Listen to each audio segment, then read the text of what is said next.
Welcome back, boils and ghouls.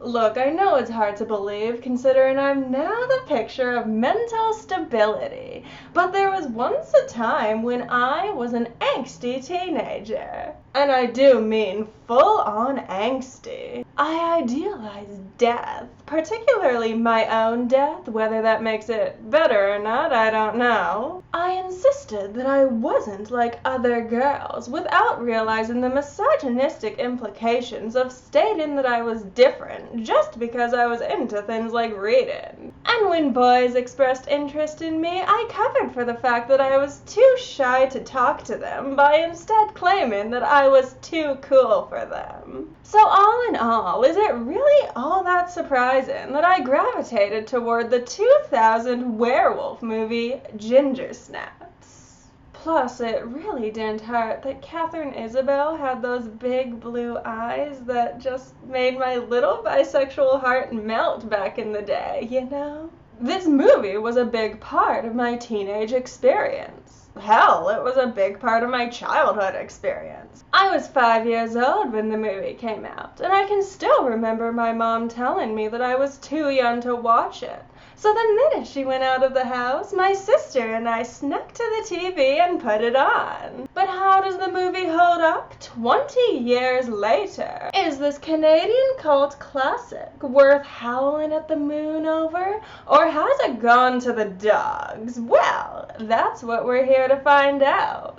But before we do, make sure to click that subscribe button and hit the little bell thingy to get notified. I post new videos at least once a week, so stick around to the end of the episode to find out what we'll be discussing next. But without further ado, let's jump right into Ginger Snaps. So the movie opens up on sisters Ginger and Bridget, who are both obsessed with death, to the point that they've made a pact that they'll both be dead by the time they're 16. Which, okay, is a little cringy nowadays. Mental health is a topic more widely discussed nowadays, and if Ginger and Bridget were teenagers today, I like to think that their suicidal ideations would be taken more seriously by the adults around them. In this movie, however, the adults who are aware of their behavior are incredibly dismissive of it. Their mother, played by Mimi Rogers, is a shiny, happy, suburban Stepford type who almost seems to roll her eyes every time her daughters say something alarming. Meanwhile, their teacher actually punishes them for their death obsession, repeatedly insisting that he is sickened by them. And I don't know if this is what it's like for teenagers nowadays. It's been a little while since my high school days, but I can say this. This is exactly how being a suicidal and mentally ill teenager felt for me. In my personal experience, adults didn't know what to do when I said fucked up shit like, I'm gonna kill myself by the time I'm 16. So they either punished me for it or just pretended that it wasn't happening, resulting in a worldview where it seemed like everyone was either unrealistically cheery or unfairly cruel. This might just be my own projections, but as much as it's hard to hear teenagers talk like this in a movie, it does feel very realistic to me. Anyway, while Ginger seems to get a pass on account of all of the boys wanting to turn her into their big titty goth girlfriend, Bridget faces a lot of bullying, especially at the hands of the school's blonde popular girl Katrina. In retaliation, the girls decide to steal Katrina's dog and trick her into thinking that they killed it. Have I mentioned that this movie is dark? Yeah, this movie is super fucking dark, if you haven't noticed. On their way to fake dog homicide, Ginger suddenly becomes aware of something. She's gotten her period for the very first time, something that elicits absolute disgust from her. And again, this is a part of the movie that makes Ginger and Bridget feel very real to me. Sorry boys, I'm going to be talking about periods for a second here because when I got mine, I experienced a similar horror, and this is the only movie I can think of that discusses that. Ginger becomes concerned that her period is going to turn her into a quote-unquote typical girl, simpering around tampon dispensers and moaning about PMS. Which, by the way, are not only perfectly legitimate things to do, they're also kind of unavoidable because PMS is a thing and you're gonna require tampons at some point in your period. But because we live in a society where female bodies are, to some extent, turned into objects of horror, teenage girls like me, like Ginger, and like Bridget, wish that they could sidestep the whole thing and just be quote-unquote normal. But PMS is the least of Ginger's problems, because at that moment, the smell of her blood attracts a werewolf. The girls manage to get away when the werewolf is hit by a passing van, but not before Ginger is mauled pretty horrifically. Bridget carries her sister home, where they make a gruesome discovery. Ginger's wounds have already healed. The majority of the movie from here is dedicated to Ginger's gradual descent into lycanthropy, while Bridget desperately searches for a cure that her sister may not even want.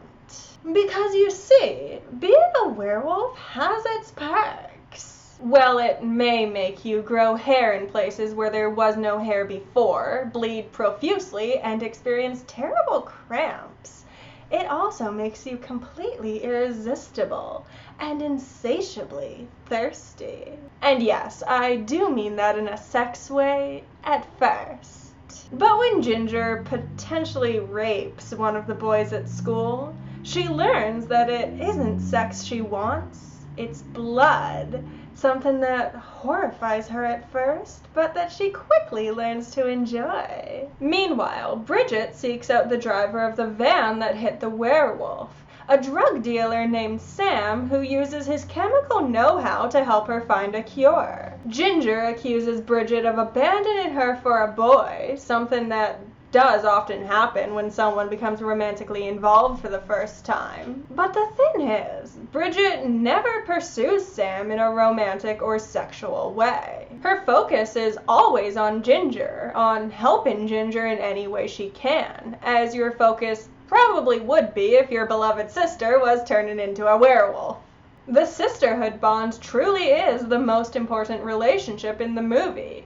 Long before Frozen did it, might I add. Writer Karen Walton was very hesitant to dip her toe in the horror pond at first, because she didn't like the way that women were represented in the genre. It was director John Fawcett who convinced her that they could redefine the genre with this movie, and that is exactly what it sets out to do. Many critics have referred to this as a feminist film, not in the way that it drops keywords like patriarchy and mansplain or anything else that the 2019 Black Christmas remake thought would make for a feminist story. This movie is feminist simply in the fact that it explores themes that I want to say are exclusively female issues, and it foregrounds sisterly bonds over heterosexual romantic relationships. And potentially because of that, I grew up relating to this movie in a way that I've related to very few movies. As a teenager, I wanted to be Ginger, this strong, sexually liberated woman who doesn't care what anyone says.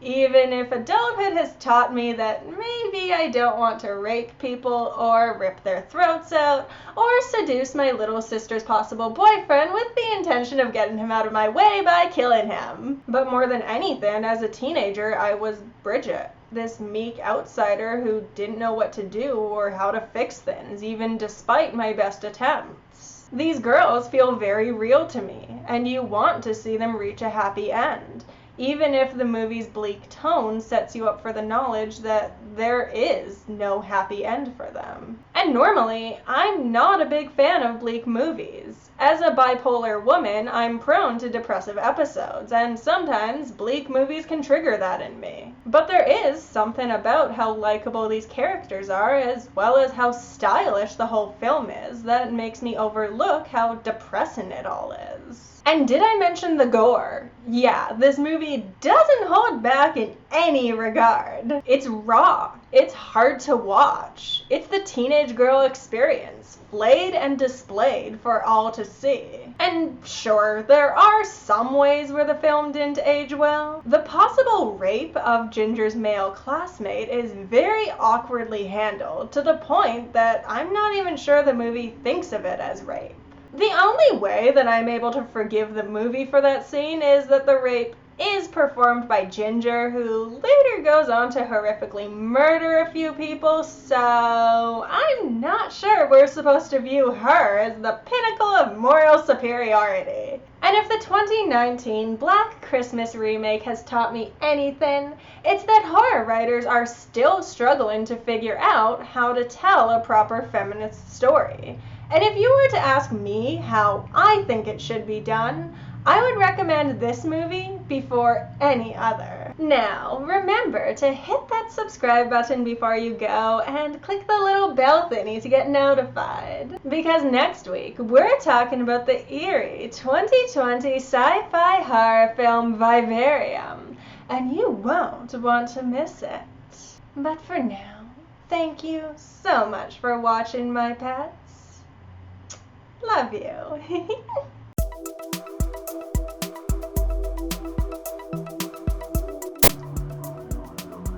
There are so many sirens.